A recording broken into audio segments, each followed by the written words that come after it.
Let's bring in the freshly minted Hall of Famer, winner of Pro Football Hall of Fame, Pete Rozelle Radio TV Award. He's Brent Musburger. Do you feel any different after this weekend? It was such an honor, Dan, and I owe you so much appreciation because I wasn't even thinking about it until you and Jim Nance brought it up, and then Dick Vermeil kind of carried the ball from there, and so I owe so much to everybody. It was a wonderful weekend, Dan. I have to say that I was shocked when Jane Kennedy was brought in to introduce me, okay, at the banquet that night.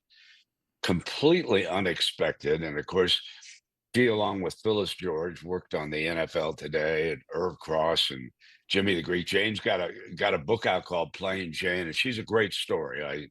I recommend that for her. But then I want to compliment the city of Canton, Ohio. This is their biggest weekend.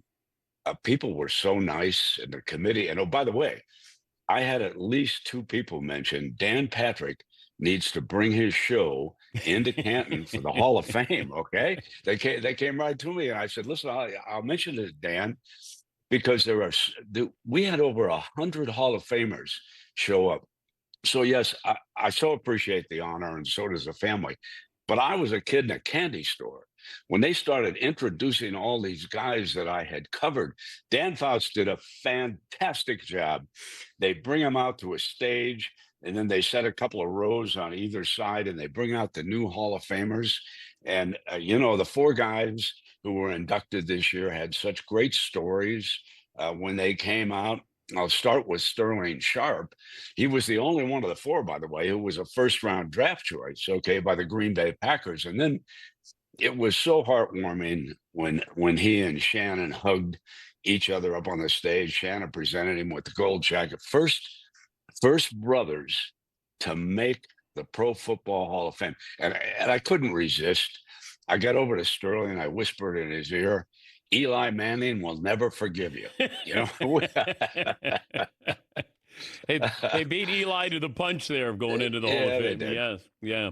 Yeah, but I don't know why it took so long, and maybe you're not the right person to ask this, but you're a Hall of Famer, and Right. and I'm very happy.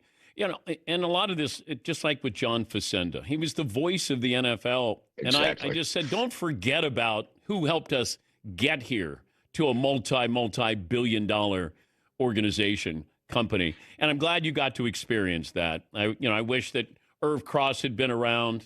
Obviously Jimmy the Greek, people that you were with when you did the first pregame show. Do you have any idea if how successful that was going to be when you started? Well, I like the idea that we were going live. Remember now, the pregame show on CBS prior to the NFL Today had been called Countdown to Kickoff. Pat Summerall and Jack Whitaker, they taped it on Friday night. Okay? And it was Bob Wessler's idea. Let's do this live, and then the halftimes and the post game. I felt sort of an immediate impact, especially when Mike Wallace strolled in about week number 4, and you guys are doing great, yeah. Because I always said coming up next is 60 minutes. You know what I'm saying? What is your favorite moment, though, or story that if all the years? Well, let me go to the night that Jimmy the Greek and I had our little fisticuffs in a New York saloon. Okay. And let me tell everybody, Jimmy objected to the fact that he thought I cut him short. Everybody's got to remember, we only had about 28 minutes of airtime. So I had to dish it out to everybody. Okay. So I was living in Los Angeles at the time. Actually, I was working with Connie Chung on the news in LA, and then I'd fly in for the NFL Today. So I got a call the morning after I returned to LA. We're going to fire the Greek. We're going to get rid of him. I said, hey, hold on. Let me get back to you a little bit. And I went back. I talked to my wife, Arlene. I said, Arlene, I don't want the Greek's blood on my hands because we had an incident. I mean, we're very close. We're like brothers. So I thought about calling him back, and I said, please don't fire the Greek. We'll find a way. Okay. So we knew Bob Arum, the boxing guy, really well.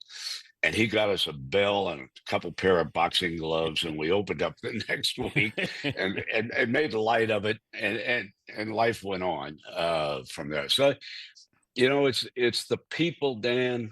I just loved working with the people that we had. Phyllis left us for a while because she thought she was going to become an Oscar-winning movie star, and Jane Kennedy was brought in after that, and it was such a delight. Jane was loved by the players when she would go out for the interviews, and then Phyllis came back a little bit later. Things didn't quite work out in Hollywood, but it was the people that I dealt with that I loved. Who got the better of the fight?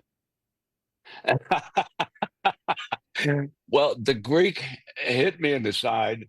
It wasn't a very tough blow. My brother might have got the best of it, but the smartest guy in the bar was the bartender, and he turned the lights off. Okay. And so nobody could see anybody. Okay. So it kind of calmed down. Okay. Now, but what happened was, I was at a table when the Greek came in, but sitting at the bar was a guy who worked on the city desk of the New York Post. And he ran back. And of course, bada bang, there's the picture of the Greek and Phyllis, and off we go. If he hadn't been in there having a cold one, okay, between shifts, I don't think anybody would have known about it, to tell you the truth. But yeah, it was on in an instant and over in an instant. Well, I'm happy for you. I'm proud of you. You helped put it in my head that I could do this, or they had jobs like this Right. when I was growing up. But happy in any role that we possibly played. But that was more of just to remind people the greatness of Brent Musburger. So thank you. I hope it was everything that you hoped for this weekend. It was. And Dan, thanks to you. Thank you so much.